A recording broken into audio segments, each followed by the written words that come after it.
No final do século VIII, uma onda de violência aterrorizou os moradores da costa norte da Europa. Ataques vikings. Eles saqueavam e matavam, e a cada ataque os rumores aumentavam. Foi como se as portas do inferno tivessem sido abertas. Seus líderes foram lendas vivas. Ivar, o Sem Ossos, Eric, o Vermelho, e Harold, o Dente Azul. Homens cuja fama veio da brutalidade. Nossos pesquisadores vão investigar o mundo em que viveram e revelar uma imagem de uma cultura sangrenta, mas muito avançada.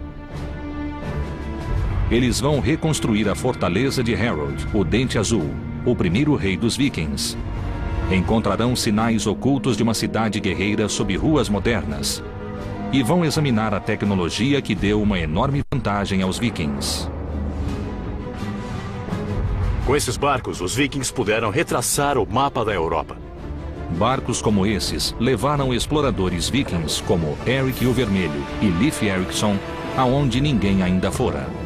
Usando computação gráfica, vamos reconstruir uma civilização extraordinária e revelaremos o mundo perdido dos vikings.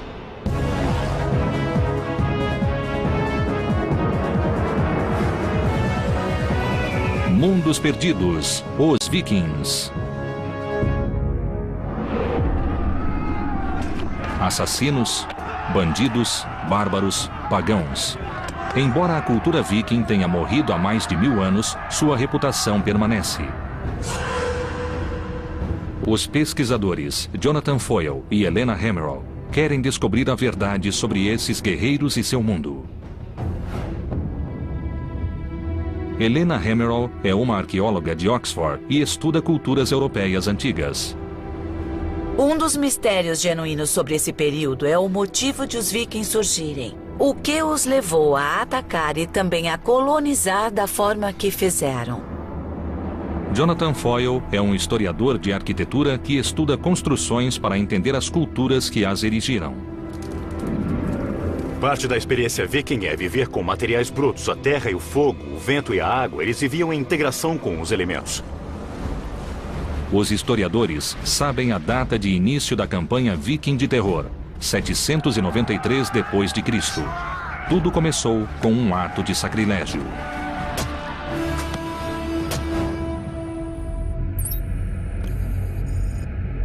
Jonathan viajou para Lindisfarne, na costa nordeste da Inglaterra.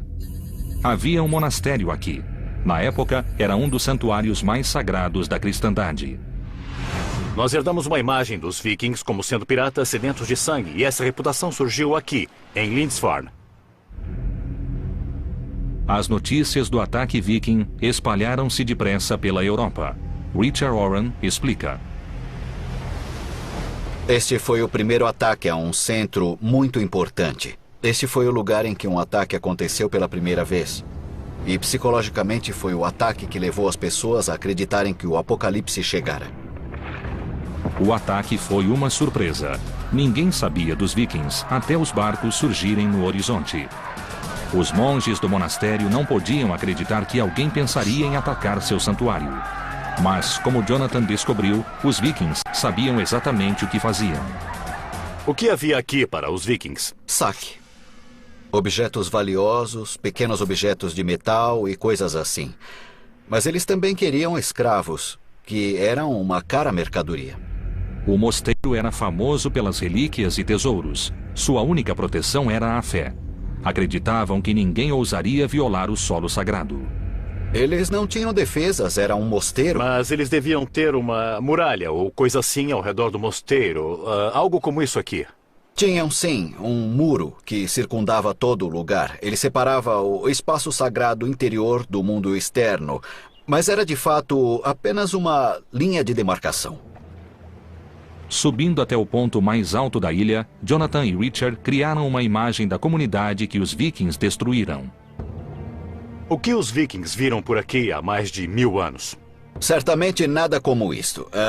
Nenhuma das construções de pedra que vemos agora.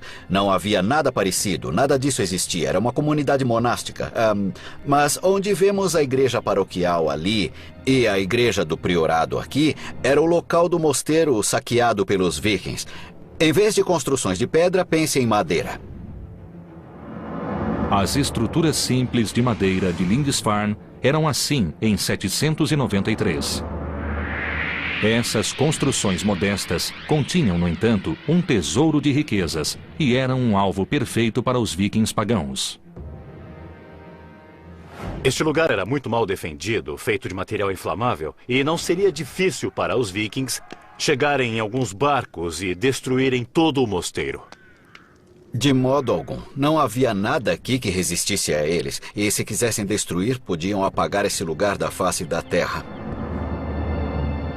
Os ataques vikings eram rápidos. Eles chegavam de surpresa, atacavam, matavam, saqueavam e queimavam.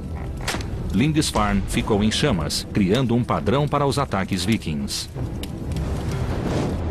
O monge Alcuin, que estava na corte do imperador na Europa, escreveu cartas de condolência. Ele soubera das coisas terríveis que aconteceram aqui e, basicamente, elas foram colocadas por escrito e isso as marcou para sempre como um grande evento. E o que eles pensaram sobre esses estranhos cabeludos que provocaram tantos danos? Devem ter ficado atônitos. Basicamente, eles o consideraram como as tropas do anticristo. Esse era um exército pagão que matava homens de Deus. Eram totalmente bárbaros, assassinos cruéis e sanguinários. O ataque a Lindisfarne foi o primeiro de muitos. Mas de onde vinham os vikings? Para onde levavam os despojos? A arqueóloga Helena Hammerl foi a Estocolmo, na Suécia, na trilha das relíquias cristãs saqueadas em Lindisfarne. Ela queria informações sobre a terra dos vikings e sobre sua cultura. No Museu Nacional, Helena encontrou-se com o curador Kent Anderson para ver as peças. Nós temos muitos objetos. Objetos do mundo árabe e objetos do oeste europeu. Como chegaram à Suécia? Como temos objetos únicos e como eles vêm de um contexto muito especial, como uma igreja ou um mosteiro ou algo assim, então achamos que tenha sido por saque. Este também é um objeto único que deve ser resultado de saque. Ele parece muito com o cimo do bastão episcopal. Sim, é sim. Então podemos imaginar que um pobre bispo irlandês foi atacado e seu bastão foi roubado. Sim, como um tipo de souvenir. Este símbolo sagrado da autoridade episcopal contrasta com os outros objetos do mundo viking. Espadas são os objetos mais valorizados pelos museus. A arma viking de mais prestígio era a espada longa, cuja lâmina valia 16 vacas leiteiras. O guerreiro que a possuía tinha status elevado. No museu, Kent mostrou a Helena achados arqueológicos desconcertantes que indicam sacrifícios animais e humanos. Isto é parte de um crânio e de esqueletos de um túmulo que continha 3 indivíduos. 2 deles com as cabeças cortadas. Isso deve ter sido um sacrifício humano. Como sabemos que eles foram sacrificados? Bom, isso pode ser visto nos ossos, realmente. O que é isto? Marcas de cortes. Marcas? Estou vendo. Meu Deus. Sacrifícios humanos seriam uma prática chocante para o mundo cristão antigo. Sim, devem ter Isso, sido. obviamente, sugere um outro tipo de ideologia e de visão do mundo. E por que isso ocorreu? Eles eram criminosos? Eles fizeram algo errado e estavam sendo punidos? Não, eu acho que não.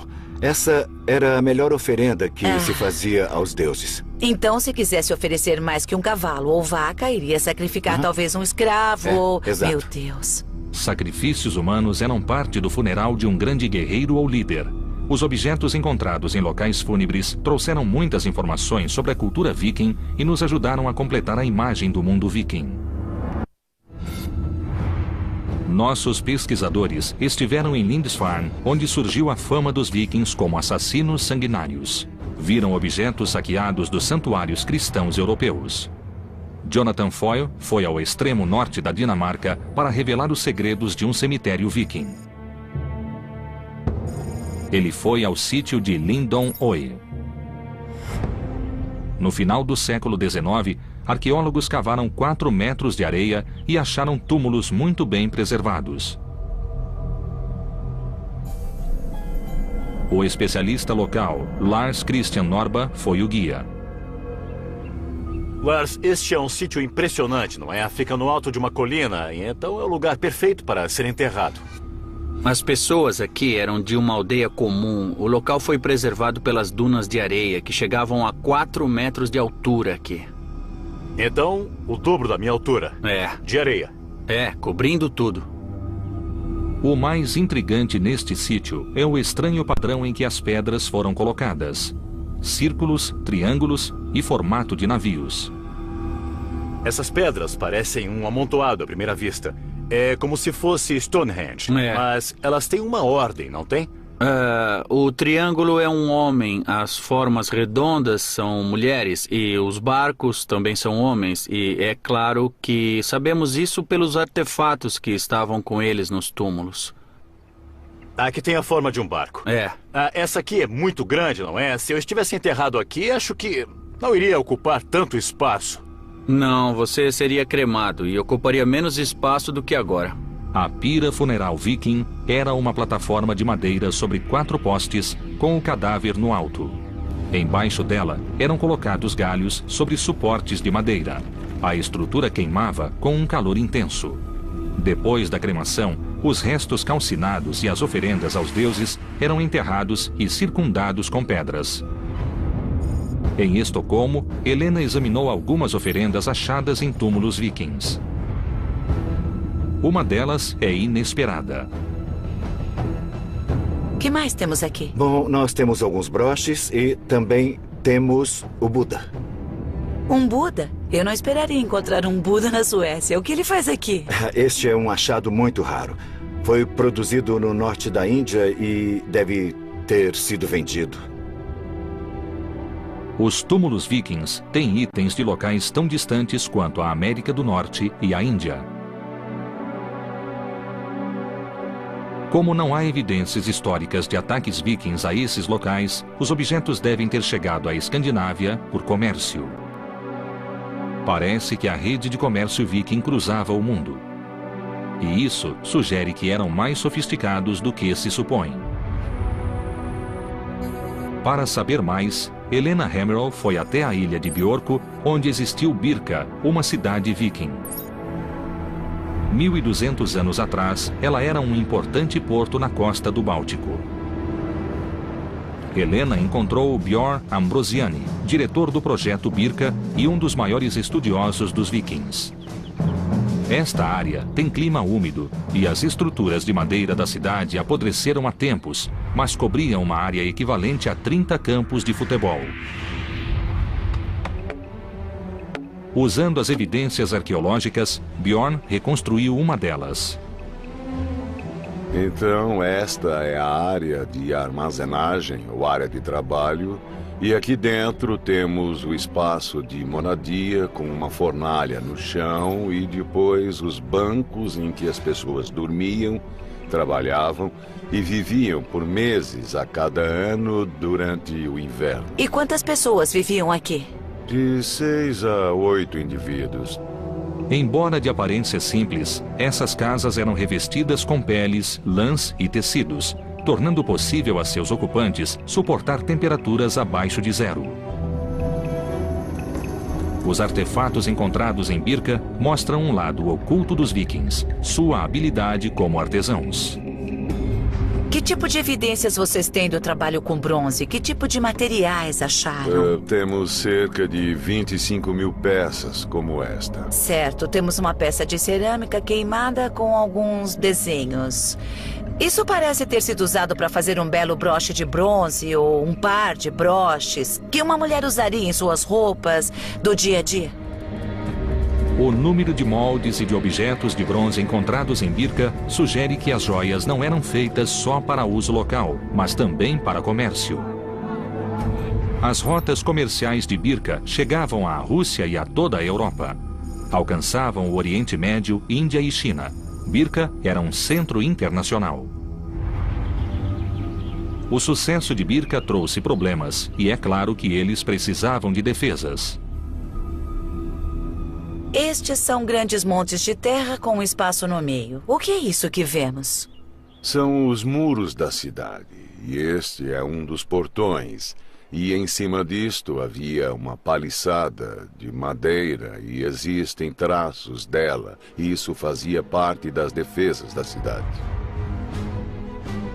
As defesas circundavam uma área de mais de 445 mil metros quadrados e indicam um equívoco atual sobre a cultura viking, pois os muros de Birka foram construídos para bloquear os homens que os moradores chamavam de vikings. Birka era muito bem defendida. Era assim. Mas por que os vikings precisavam se defender de outros vikings? Esta não era uma cidade viking, era uma cidade da época dos vikings. Os vikings eram piratas do mar que saqueavam outros vikings. O nome viking foi atribuído a uma civilização, mas originalmente se referia às ações de poucos. Agir como viking significava atacar. Então não devíamos nos referir aos moradores de Birka como vikings, e sim como comerciantes bastante pacíficos. Realmente parece que os vikings eram apenas essa elite militar que se parece um pouco com a máfia. Isso mesmo. Como o maior e mais rico centro comercial da Escandinávia, Birka era bem defendida e permaneceu próspera por 200 anos. A cidade repelia um ataque após o outro. Seu declínio foi lento. O nível do mar baixou e o porto deixou de ser navegável. Os navios essenciais para o comércio não podiam mais alcançá-la e Birka foi abandonada. Nossos pesquisadores estão na Escandinávia em busca do mundo perdido dos vikings. Visitaram a cidade comercial de Birka e descobriram que os vikings eram gangues de saqueadores que constituíam apenas uma pequena parcela da população escandinava. Os atos de alguns definiram a história de toda a população. Os pesquisadores investigaram a tecnologia que tornou possível a era viking, o barco viking. Esses barcos revolucionários levaram os vikings mais longe para o oeste do que qualquer outro europeu antes deles. Perto da Escandinávia, os barcos eram uma arma que provocava morte e destruição.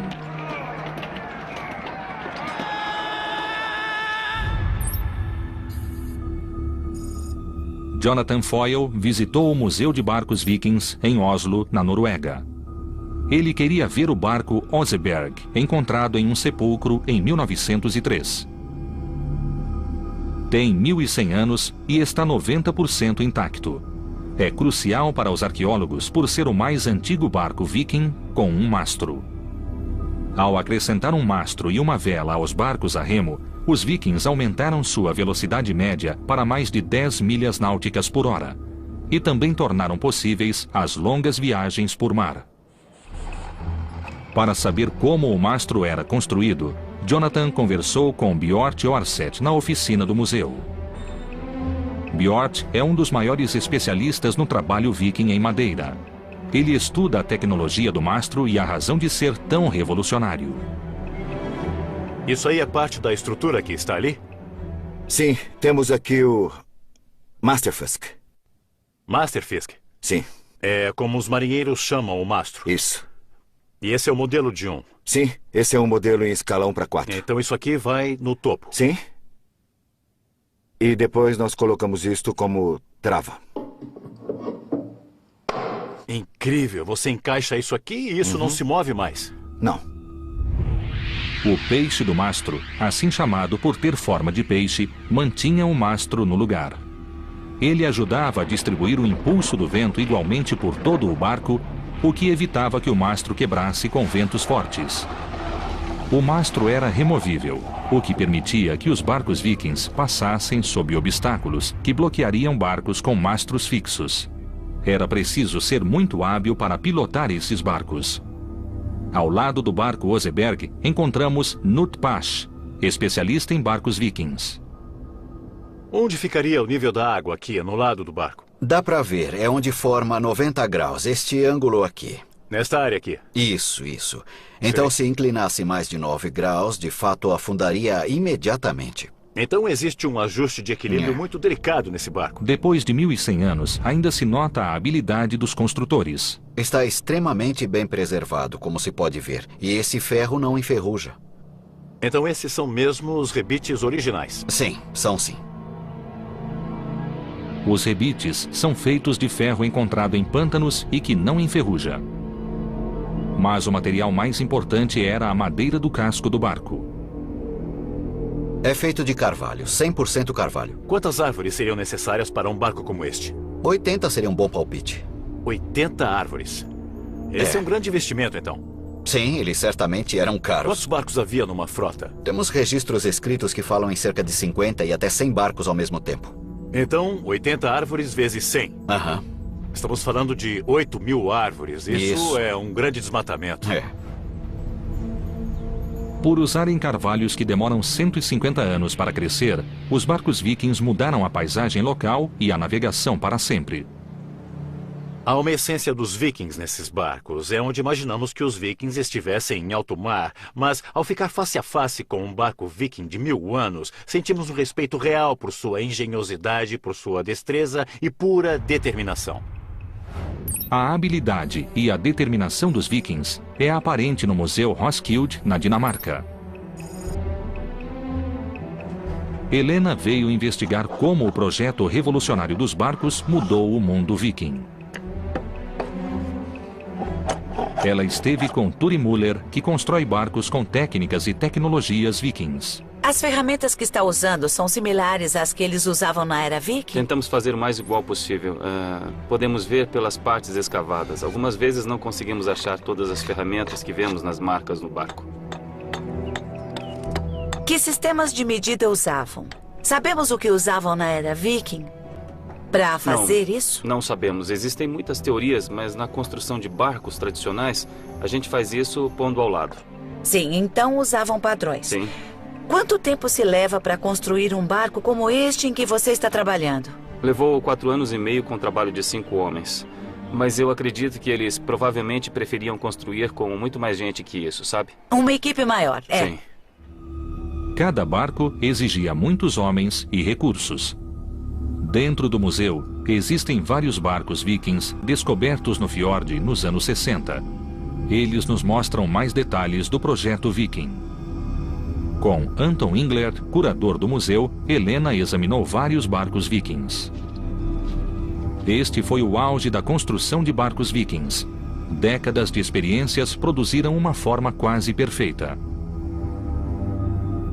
Este era um verdadeiro barco viking, usado para aplicar a lei? É, um grande escandinavo homem de guerra. Todos os barcos vikings, inclusive o homem de guerra, têm as mesmas características.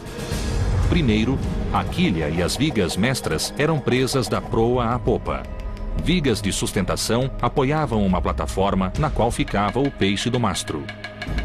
As tábuas do barco eram superpostas verticalmente e presas com rebites. O barco tinha 3,5 metros de largura e 30 de comprimento. Por último vinham os escudos de proteção, os remos, o leme, o mastro, o cordame e a vela. O homem de guerra levava de 70 a 80 vikings e sempre havia 60 remando. Seu casco raso tornava possível ir a qualquer lugar. Este barco tinha um casco de não mais de 3 pés ou 1 metro. E isso tornava possível navegar em qualquer rio da Europa. Então, esses eram barcos muito flexíveis que podiam cruzar um oceano, subir e descer a costa e também podiam navegar terra dentro. Poderia chamá-los de barcos anfíbios. Essa flexibilidade foi crucial para seu sucesso, pois podiam atacar rio acima, longe da costa. Helena queria descobrir como era a vida a bordo, e Anton lhe mostrou uma das réplicas. Percebi que não foi construído pensando em conforto. Existe muito pouco espaço e nenhuma privacidade aqui para os 60, 70 ou 80 homens que poderiam estar a bordo. E os alimentos e bebidas, as provisões, onde a comida era guardada? Como pode ver, há um espaço pequeno no barco, quase todo cheio de lastro. E como queriam carregar bastante armas, só podiam carregar muito pouca comida e água. Em 2 semanas ficariam sem nada. Então, a cada 2 semanas, precisavam ter certeza de poder ir à terra para obter suprimentos. Isso. Apesar da falta de espaço, os barcos eram ideais para a exploração. E líderes vikings como Eric o Vermelho e Leif Erikson conseguiram percorrer enormes distâncias. O alcance, a velocidade e a facilidade de manobra dos barcos vikings eram uma clara vantagem. No século IX, os vikings pararam de saquear e passaram a invadir. Em 866, Ivar, o Sem Ossos, levou seus homens à Inglaterra, onde sua crueldade tornou-se lendária. Nossos pesquisadores visitaram a cidade viking de Birka, importante porto comercial do Báltico, e viram como o projeto único dos barcos vikings os ajudou a saquear a Europa. Jonathan Foyle foi até as Ilhas Britânicas, onde os saqueadores transformaram-se em colonos. Essa mudança influenciou os vikings em toda a Europa. Em 865, o líder viking Ivar, o Sem Ossos, partiu com seus homens.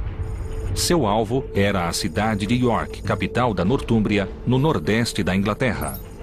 Jonathan visitou a cidade para descobrir como ela era quando os vikings estavam se aproximando. Em 866, uma frota de barcos vikings foi avistada no rio Ouse. Isso foi 70 anos depois do primeiro ataque a Lindisfarne. E vieram em grande número porque as regras do jogo haviam mudado. Essa frota não veio apenas saquear a cidade. Eles vieram conquistá-la. O massacre foi terrível. York foi conquistada e seus habitantes foram mortos. Mas a crueldade foi além disso. Ila era um dos reis da Nortúmbria e sua capital era York. E é claro que ele se opôs à conquista de Ivar, o Sem Ossos. E o tratamento que ele teve ao ser capturado foi águia de sangue. Isso significa que os vikings abriram o seu tórax, tiraram os seus órgãos e depois expuseram as costelas como as asas sangrentas de uma águia. E essa foi uma clara mensagem para o povo de York, que no mínimo os vikings eram pessoas a serem evitadas. Ivar mudou o nome da cidade para Jorvik. Situada no ponto de encontro de 2 rios e com acesso às rotas comerciais europeias, York era importante para os vikings. Eles deixaram marcas aqui. Jonathan explorou a herança viking que ainda existe na cidade moderna.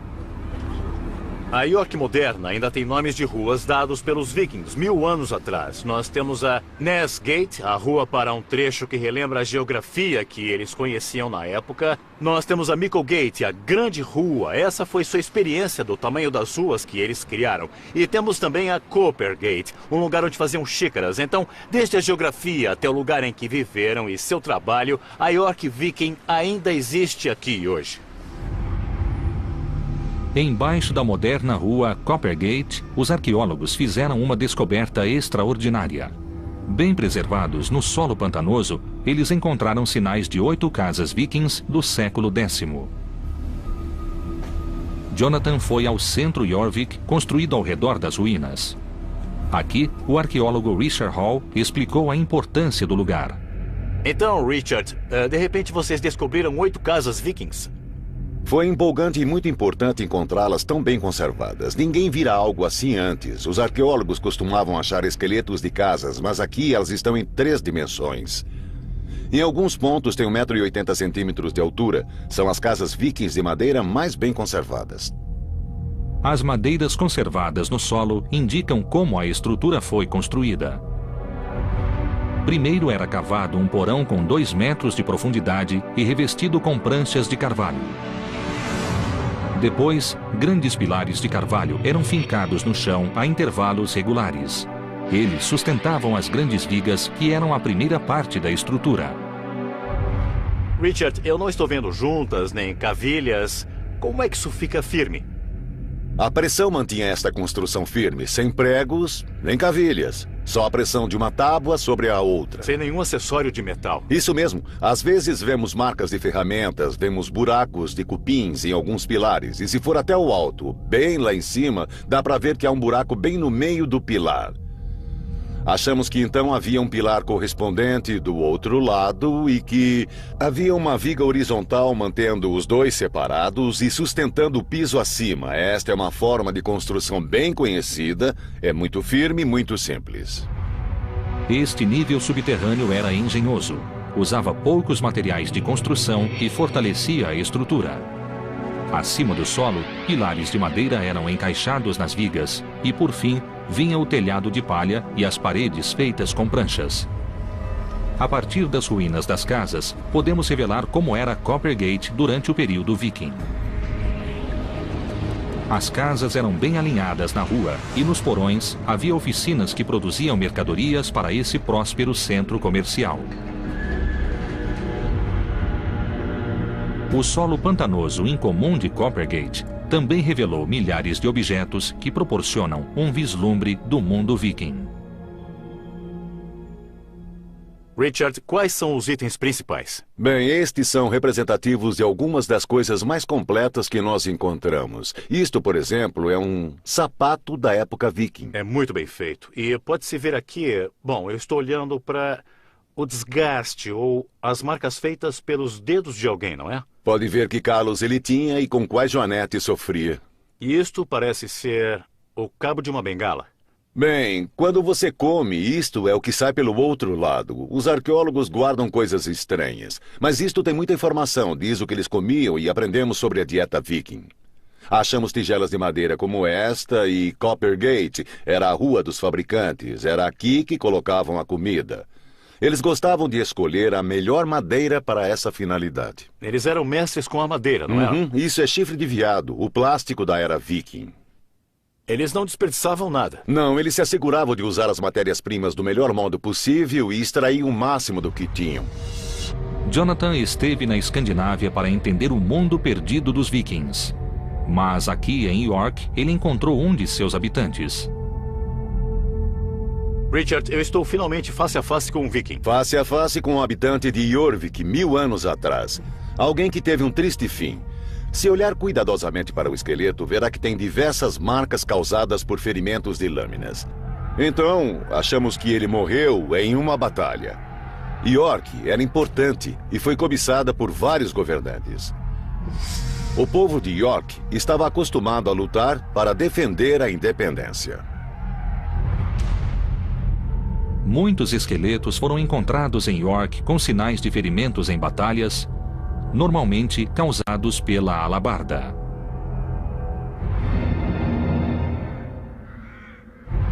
Sob o governo viking, Jorvik tornou-se um próspero porto, um importante centro de comércio internacional e uma base para novas conquistas. Ao morrer, em 873, Ivar era rei do norte de toda a Irlanda e da Bretanha e governava um vasto território. Enquanto as conquistas vikings alteravam o mapa da Europa, na Escandinávia, uma grande rebelião mudava a sociedade viking. Nossos pesquisadores exploraram o território viking e revelaram redes de comércio com a Europa e outros locais. Eles mostraram a extraordinária habilidade viking na construção de barcos e na navegação. Visitaram também o centro da Dinamarca. Em Roskilde, Helena pesquisou sobre Harold, o Dente Azul, um líder viking do século X que uniu a Dinamarca e também foi rei da Noruega. Harold era um viking típico, alto, forte e guerreiro, mas tinha um conflito interior. Embora nascido pagão, Harold converteu-se ao cristianismo. Para concretizar sua visão de uma Dinamarca cristã, ele ordenou a construção de acampamentos circulares, chamados de fortificações em anel, para unir as tribos vikings em luta.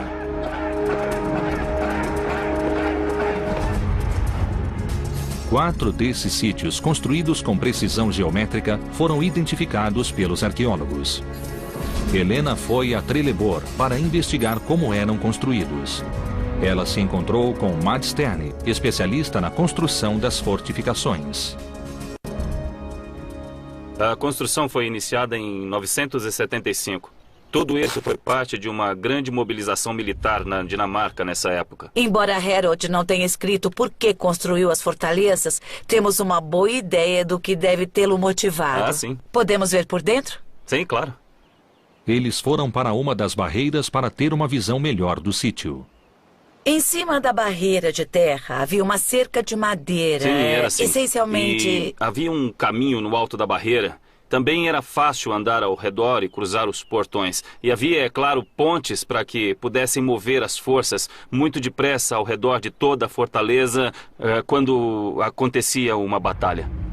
Agora podemos revelar como essa fortificação era impressionante quando vista de fora.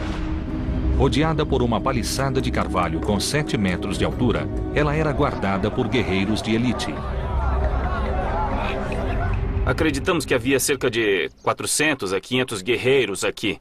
E as famílias de alguns deles provavelmente moravam ali. Acabou sendo não só uma base militar, mas também um tipo de comunidade local. As fortificações em Anel funcionavam como centros regionais de controle e de coleta de impostos e como símbolos do poder de Harold, o Dente Azul.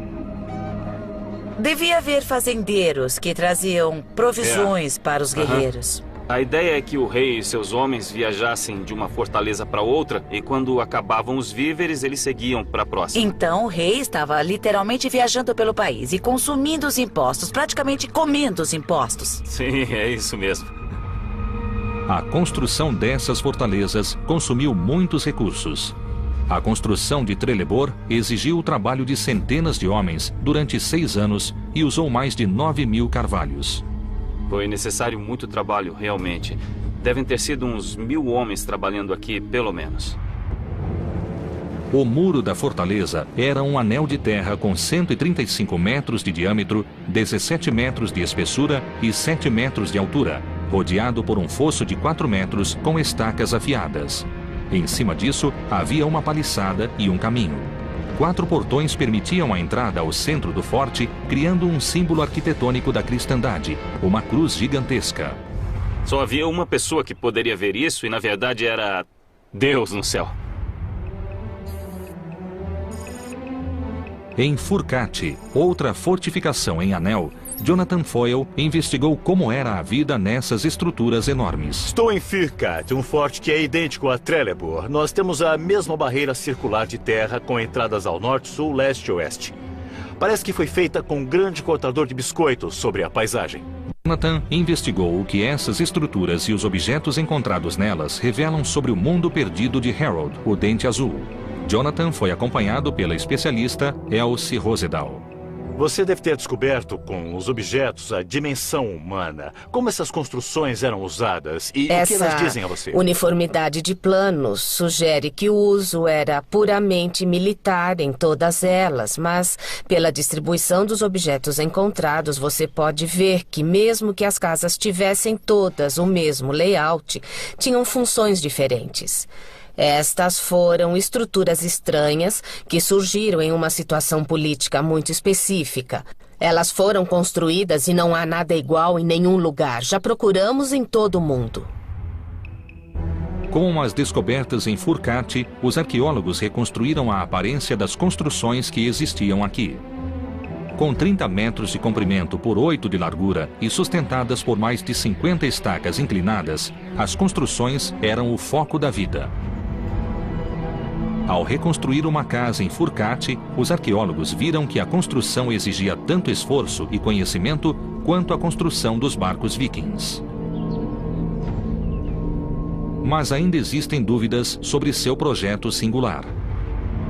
Eu estou perplexo no limiar deste mundo viking. A sensação dominante por aqui é da madeira. Ela o rodeia, é quase como uma tenda de madeira. Tudo que se vê é madeira ou escuridão. Tudo isto é carvalho sólido. Todas as estacas estão fincadas no solo. Eles eram mestres em tudo que usava madeira, como sabemos pelos barcos. E por que a parede é curva? Bem, houve muitas sugestões e uma delas, a ideia do barco, não é muito provável. Mas pode ter sido para que houvesse mais espaço ao redor do fogo. No interior, Jonathan sentiu como era a vida nessas grandes salas. Eu não sei se sou só eu, mas eu sinto vontade de ficar o mais perto possível do fogo. Isso reflete o uso da casa no passado? Coisas importantes aconteciam nessas grandes salas, como, por exemplo, apresentações de poesia. Também havia todo tipo de acrobacia e coisas assim. Reconstruindo o plano da fortaleza, como era no reinado de Harold, o Dente Azul, vemos Furcate como uma estrutura monumental projetada para a guerra, mas que também era o foco da comunidade e da sociedade viking durante as épocas de paz. Porém, as fortalezas não sobreviveram ao homem que ordenou sua construção. Vikings pagãos rebeldes, liderados por seu filho, insurgiram-se contra Harold e sitiaram suas fortalezas sagradas. Houve uma revolta liderada por seu filho Ven, o Barba Fendida, e ele foi morto. Depois dessa revolta, o novo governo não se interessou pelas fortalezas e elas foram abandonadas. Então, de fato, são fracassos. Mas fracassos esplêndidos. Você seria a última pessoa que eu pensaria que chamasse isso de fracasso por causa do envolvimento e do amor que tem por elas. As descobertas de Jonathan em Furcate revelaram a vida nessas fortalezas e também o mundo viking em transição de tribos pagãs para reinos cristãos. A civilização viking progrediu muito em 250 anos. Eles tiveram muito sucesso no que fizeram. Primeiro saqueando e depois colonizando e se fixando nas costas do Atlântico Norte. Os descendentes de Harold governaram um império que incluía a Inglaterra, Noruega e Dinamarca. E os vikings fixaram-se em toda a Europa e além dela. Nossos pesquisadores descobriram que a influência viking, iniciada com a violência dos saqueadores e fortalecida com o comércio, só foi possível pelos barcos vikings. Seguindo uma trilha de pistas, eles revelaram que o mundo viking não desapareceu. A capacidade de adaptação e de evolução dos vikings levou-os a criar uma cultura nova e versátil.